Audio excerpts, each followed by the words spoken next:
To another major story we're following tonight, what could be a pivotal day of testimony in the Delphi murders trial. We have breaking new details from court. A defense expert testified about data from Libby German's phone. CBS 4's Max Lewis joins us now live outside the Carroll County Courthouse. Good evening, Max.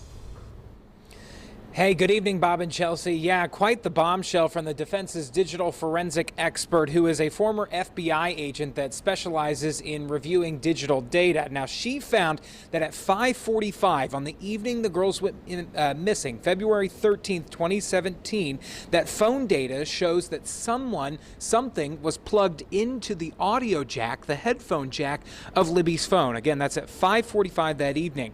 She also found that whatever was plugged in was then unplugged at around 10:32 that night. Now, that is extremely important because the prosecution's timeline in theory is that Abby and Libby were killed around 2:32 that afternoon. The prosecution has also said that their theory is that Richard Allen left the crime scene at around 4 p.m. So the cell phone data kind of throws their entire timeline into question at this point. The prosecution did appear to be caught off guard by this revelation.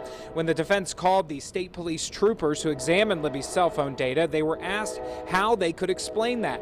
One of them said possibly water damage or even dirt, but then the defense attorneys asked them where they came to that conclusion. And First Sergeant Christopher Cecil said he Googled it during a break. And of course, defense attorney Jennifer Auger had a field day with that answer. Now, the defense also called up their firearms expert, who poked some holes in the conclusions of the state police firearms examiner, who said that the bullet found in between the girls' bodies at the crime scene was cycled through Richard Allen's gun.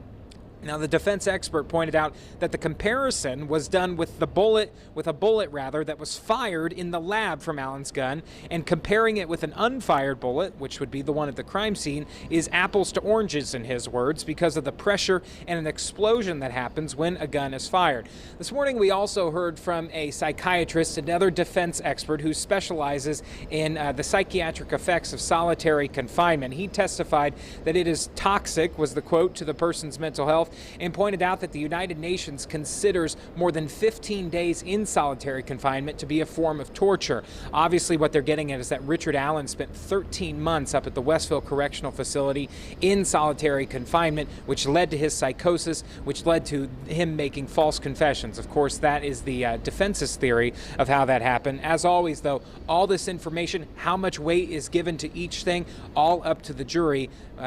Court picks back up here at 9 a.m. tomorrow with more defense witnesses. Bob and Chelsea. All right. Thanks, Max. CBS 4 will bring you updates on the Delphi murders trial on air and online. As you know, all you have to do is head to cbs4indy.com/Delphi. Still to come.